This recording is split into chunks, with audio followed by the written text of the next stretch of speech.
The dark underbelly of Bangkok's nightlife. Being a hot woman in Bangkok. Story 1. The disappearance of Lucy Blackwell. I remember the vibrant energy of Bangkok's nightlife, a city that never seemed to sleep. The neon lights painted the streets in a myriad of colors, and the air was thick with the scent of street food and the sound of laughter. It was a city of contrasts, where luxury and poverty coexisted side by side. But beneath the surface of this bustling metropolis lay a darker reality, one that I was about to confront firsthand. Lucy Blackwell was a young British tourist who had come to Bangkok seeking adventure. She was last seen at a popular nightclub in the heart of the city, dancing and laughing with newfound friends. Her disappearance sent shockwaves through the expatriate community. I met Lucy on her first night in Bangkok. She was full of life and excitement, eager to explore every corner of the city. We bonded over our shared love for travel and promised to keep in touch. Little did I know, that would be the last time I would see her. The night she vanished, we were supposed to meet at a small cafe near her hostel. She never showed up. My calls went unanswered, and my messages were left unread. A sense of dread began to creep in as I retraced our steps from the previous night. I spoke to the staff at the nightclub where she was last seen. They remembered her vividly, her infectious smile, her carefree dance moves. But no one could recall seeing her leave. It was as if she had simply vanished into thin air. The police investigation was slow and frustrating. They treated her disappearance as just another case of a tourist gone missing in a foreign city. I couldn't shake the feeling that more could have been done, that more should have been done. As days turned into weeks, the trail grew colder. The CCTV footage from the nightclub showed Lucy dancing with a group of strangers, but there were no clear leads. Every potential witness seemed to have their own version of events, none of which aligned.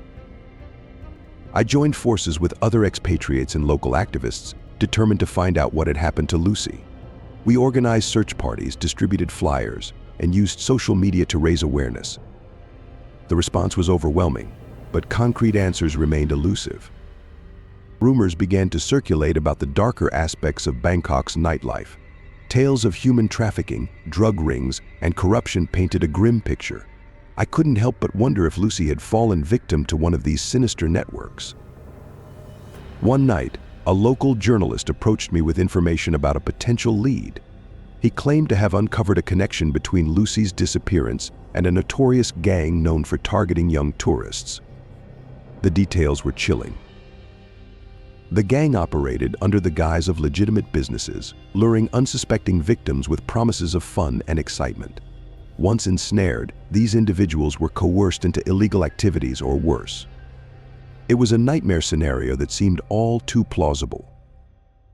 I shared the journalist's findings with the police, but their response was dismissive.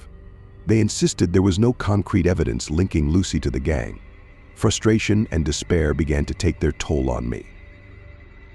Determined not to give up, I decided to investigate further on my own. I frequented the same clubs and bars where Lucy had been seen, hoping to find someone who might remember her. It was a dangerous game, but I was willing to take the risk. One evening, I struck up a conversation with a bartender who claimed to have seen Lucy leave the nightclub with a man. He described the man as charming but suspiciously secretive. My heart raced as I realized this could be the break I had been waiting for. With the bartender's help, I managed to track down the man in question. He was a smooth talker, but his evasive answers and nervous demeanor only fueled my suspicions. I pressed him for more information, hoping to uncover the truth. He eventually confessed to having met Lucy that night, but his story was filled with inconsistencies. He claimed they had parted ways amicably, but couldn't explain why she hadn't been seen since. It was clear he was hiding something. I handed over my findings to the authorities, urging them to take action. This time they seemed more receptive, but progress was slow. The complexities of the case and the murky underworld we were dealing with made it difficult to get a clear picture. Meanwhile, Lucy's family had flown to Bangkok, desperate for answers. I felt a deep sense of responsibility to them, knowing how much pain they were enduring.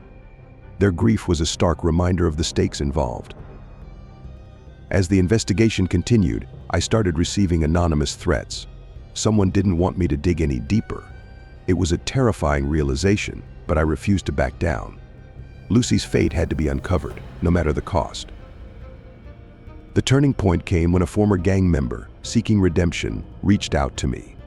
He provided crucial information about the gang's operations and confirmed their involvement in Lucy's disappearance. It was a breakthrough, but also a dangerous move. With this new information, the police were finally able to launch a raid on the gang's hideout. The operation was risky and complex, but it ultimately led to the arrest of several key members. Among them was the man who had last been seen with Lucy. Interrogations revealed the horrifying truth. Lucy had been abducted and forced into a life of exploitation. The gang had used her and many others like her to fuel their illicit activities. It was a fate too terrible to imagine. The authorities managed to rescue several victims during the raid, but Lucy was not among them. Her whereabouts remained unknown, and the search for her continued. It was a bittersweet victory, knowing we had come so close, yet still so far. The ordeal left me with a profound sense of loss and anger. Bangkok's nightlife, once a symbol of freedom and adventure, had shown its darkest side. The fight against human trafficking and exploitation was far from over. In the aftermath, I dedicated myself to raising awareness about the dangers that lurked beneath the city's vibrant exterior. Lucy's story became a rallying cry for those who sought justice and change. Her memory lived on in our collective efforts. Despite the risks, I continued to work with local organizations and activists to combat these heinous crimes. We lobbied for stricter laws, better enforcement, and greater support for victims. It was an uphill battle, but one we were determined to fight. Lucy's family returned to the UK, but their pain was palpable. They had hoped for closure, but were left with more questions than answers. I stayed in touch with them, offering whatever support I could from afar. The case garnered international attention, shedding light on the broader issue of human trafficking. Governments and NGOs around the world began to take notice, pledging resources and support to tackle the problem. It was a small but significant step forward. As I reflect on those harrowing months, I am reminded of the resilience of the human spirit. Despite the darkness we encountered, there was also an outpouring of compassion and solidarity. People from all walks of life came together to make a difference. Lucy's disappearance changed my life forever. It opened my eyes to the harsh realities that so many face every day. While the city of Bangkok still holds a special place in my heart, I am acutely aware of the dangers that lie beneath its glittering facade. Every time I see a young tourist exploring the city with wide-eyed wonder, I think of Lucy. I hope that her story serves as a cautionary tale, reminding others to stay vigilant and aware. In her memory, we continue to fight for a safer, more just world. What do you think happened to Lucy? Do you believe there are more like her out there, waiting to be found? Share your thoughts and leave a comment below. Story 2. The escape of Mei Ling. Bangkok's allure was impossible to resist. It was a city that promised endless excitement, a place where dreams and nightmares could become reality in the blink of an eye. For Mei Ling, a young woman from China, it was a chance to start anew. But her journey quickly turned into a fight for survival. Mei Ling arrived in Bangkok with high hopes and a suitcase full of aspirations. She had secured a job at a prestigious hotel, a stepping stone to a better life. Her family back home was proud, and she was determined to make them even prouder. Her first few weeks were a whirlwind of activity. She explored the city's landmarks, tasted its exotic cuisine, and made friends with colleagues from around the world. Bangkok was everything she had imagined and more. But one night, as she was returning home from work, everything changed. A black van pulled up beside her, and before she could react, she was grabbed and pulled inside. Her screams were muffled by a cloth pressed against her face. Mei Ling woke up in a dimly lit room, her hands and feet bound. The air was thick with the stench of fear and desperation. She wasn't alone. Other women, all from different countries, were huddled together, their eyes wide with terror. Her captors were part of a human trafficking ring that preyed on vulnerable women. They were brutal and ruthless, using violence and intimidation to keep their victims in line. Mei Ling realized that escape was her only option, but it seemed impossible. Days turned into weeks, and Mei Ling was forced to endure unimaginable horrors. She was beaten, starved, and subjected to psychological torment. The traffickers used her and the other women as commodities, trading them for profit. Despite the darkness, Mei Ling never lost hope. She befriended a fellow captive, Maria, a young woman from Spain. Together, they devised a plan to escape. It was risky and fraught with danger, but they were willing to take the chance. One night, the opportunity finally presented itself. The guards were drunk and careless, leaving a door unlocked. Mei Ling and Maria seized the moment, slipping out of their makeshift prison and into the unknown. The city outside was a maze of unfamiliar streets and alleyways. Every sound made their hearts race, every shadow a potential threat. They moved quickly and quietly, desperate to put as much distance between themselves and their captors as possible.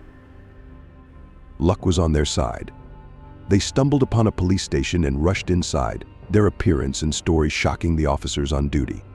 The authorities immediately launched a raid on the traffickers' hideout, rescuing the remaining women.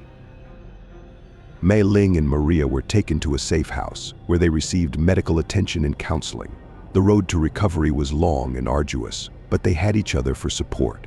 Their bond, forged in the crucible of their shared ordeal, was unbreakable. The police investigation uncovered a vast network of human trafficking that spanned several countries. The arrests made headlines, and the plight of the victims garnered international attention. Mei Ling became a symbol of resilience and courage. With the help of NGOs and government agencies, Mei Ling slowly began to rebuild her life. She found solace in sharing her story, using it to raise awareness about the horrors of human trafficking. Her voice became a powerful tool for change. Maria returned to Spain, where she continued her advocacy work. The two women stayed in touch, their friendship a testament to their strength and perseverance. They knew they were among the lucky few who had escaped, and they vowed to help others do the same. Mei Ling's family was overjoyed to have her back, but they struggled to understand the full extent of what she had endured. She tried to shield them from the worst of it, but the scars, both physical and emotional, were impossible to hide. Her experience had changed her in profound ways. She was no longer the naive young woman who had arrived in Bangkok with dreams of a better life.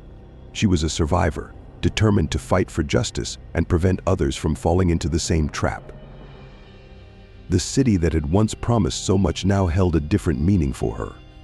It was a place of both horror and hope, a reminder of the darkness that lurked beneath its vibrant surface, but it was also where she had found her strength. Mei Ling joined forces with local activists and organizations dedicated to combating human trafficking. She became a tireless advocate, speaking at conferences and rallies, sharing her story with anyone who would listen. Her efforts paid off. New laws were passed, enforcement was strengthened, and public awareness grew. The fight was far from over, but progress was being made. Mei Ling took solace in knowing that her suffering had not been in vain. Despite the progress, the memories of her captivity haunted her. Nightmares and flashbacks were a constant reminder of the trauma she had endured. Therapy helped, but the healing process was slow and painful. She found comfort in helping others. Each time she rescued a victim or prevented a trafficking operation, she felt a sense of purpose and vindication. Her work gave her life meaning and helped her cope with her own demons. Mei Ling's story resonated with many. She received letters and messages from people around the world, expressing their support and admiration. She was humbled by the outpouring of kindness and solidarity. The media attention also brought scrutiny and pressure. Some accused her of exaggerating her story, while others questioned her motives. It was a harsh reality, but Mei Ling remained steadfast in her mission. Over time, she became a leading figure in the fight against human trafficking. Her dedication and passion inspired others to join the cause, and together they made significant strides in dismantling trafficking networks and supporting survivors. Mei Ling's journey was far from over. The scars would always be there, but she had learned to live with them. She had found a new purpose, a new direction, and a new family among those who fought alongside her.